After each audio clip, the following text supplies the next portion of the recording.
Hey guys, thanks for watching. Thanks for listening. This is your host, Thomas Tyree from On the Hot Podcast. Today, I have some bonus content for you guys. The bonus content I have today will be in the world of wrestling inside the WWE world. In today's bonus segment, I'll be sharing my thoughts on the WWE NXT Heat Wave pay-per-view. So obviously, this pay-per-view transpired last Sunday, or this previous Sunday, in the world of WWE and the developmental area of the WWE and the NXT, the Gold brand. So this is the whole NXT Heat Wave summary. So the first match, you see Oba Femi successfully retain his NXT North America Championship against Wes Lee. Now, I will generally say I feel like that match between Oba Femi and Wes Lee was probably in the conversation, to me, one of the greatest North American Championship matches in NXT history. I mean, both men gave it their all. I mean, I feel like the pace of the match was pretty good. You had Oba Femi being the dominant man, kind of a David versus Goliath story, with the bigger man taking care of the smaller competition. But then you had Wes Lee's fast-paced offense dictating the pace of the match. There's a lot of near falls. There was a lot of good spots in this match. But I do believe that Oba Femi, this is in the conversation for being one of his greatest matches since being a part of NXT. The future is bright. I do believe it was good. It was good for him to keep the NXT North America title on him. Meanwhile, Wes Lee can move up to the main event scene. I think this is something overdue for him being on NXT. He could get into the main event picture and possibly be the NXT champion by the end of 2024. But I thought this was a great match to open NXT Heat Wave. So then goes on to the next match, with also the North America title being on the line, this time being in the women's department. You had Kalani Jordan successfully retaining her NXT Women's North America Championship against Sol Ruca. So I thought this match was also an incredible match. Best matches that Kalani Jordan and Sol Ruca have had since they've been a part of NXT. I mean, they're still very green. They are new to the scene. So Ruca was there a year ago, but unfortunately tore her ACL. She worked her ass off to get back where she is. And then Kalani Jordan, being a former gymnastic performer, she's on to the WWE and she's been doing great. And the fact that Shawn Michaels keeps finding these former athletes or former collegiate level athletes and then they can duplicate over to WWE is pretty good at the developmental center, as I get tongue tied. But I thought the match between the two respective women was pretty good, very fast paced, and that's expected when you have athletes like this. To me, the finish with Kalani Jordan, the finish right there with the reverse hurricanrana off the ropes and then hitting that split leg moonsault on Sol Ruca, I thought that was a great finish. I don't have a problem with Kalani Jordan retaining the Women's North America Championship. I thought Sol Ruca would have been the best choice to be the first ever Women's North American Champion. But that wasn't the case. And I would like to see these two revisit a feud, maybe down the line, maybe somebody turning heel, and we get this match again for the NXT Women's North American Championship by the end of the summer. Maybe as early as NXT Great American Bash.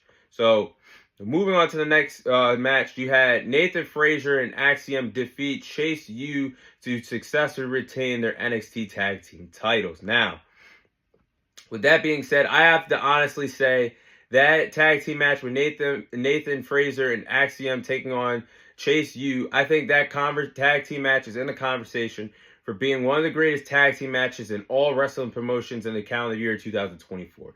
I mean, the moves, the near falls, the false finishes in this match were spectacular.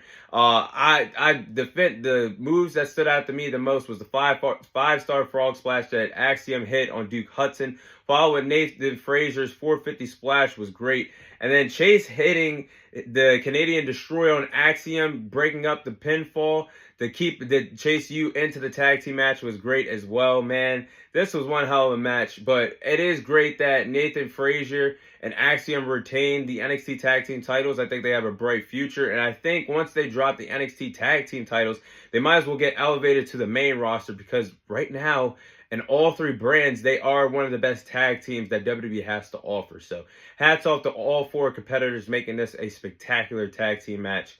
So moving on to the next match, you had Roxanne Perez successfully retain her NXT Women's Championship against Lola Vila Valkyria. So this match, Lola Vice, as I get tongue-tied here. But Roxanne Perez and Lola Vice's match was pretty good. The storytelling was there for majority of the match. I mean, you all obviously had Lola Vice coming in, kind of in a babyface turn, transitioning from a heel, with her story to win the NXT Women's Championship. And then you had Roxanne Perez, the champion that is eager to retain the title. So you can see that throughout the match playing out. I thought the storytelling was really good throughout the match. When you look back at it, it might be overshadowed by the other great matches on the card because every match was very great on this card. But when you talk about the other matches that stood in its way, I kind of see why you could forget about this match from NXT Heat Wave compared to the other 4 matches that were on the card.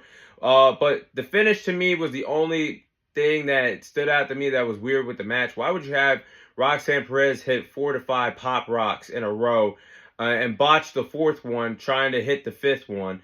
I think the story between those respective women are not done yet. I think we will see Lola Vice versus Roxanne Perez again for the NXT Women's Championship by the end of the summer. So, in the main event, you had Ethan Page defeat Javon Evans, Shawn Spears, and Trick Williams in a fatal 4-way match to become the new NXT champion. So, my thoughts on this was an incredible fatal 4-way match. All 4 respective wrestlers brought their A game to the main event of NXT Heat Wave. All 4 wrestlers did their thing, but Javon Evans was the clear MVP of this fatal 4-way match.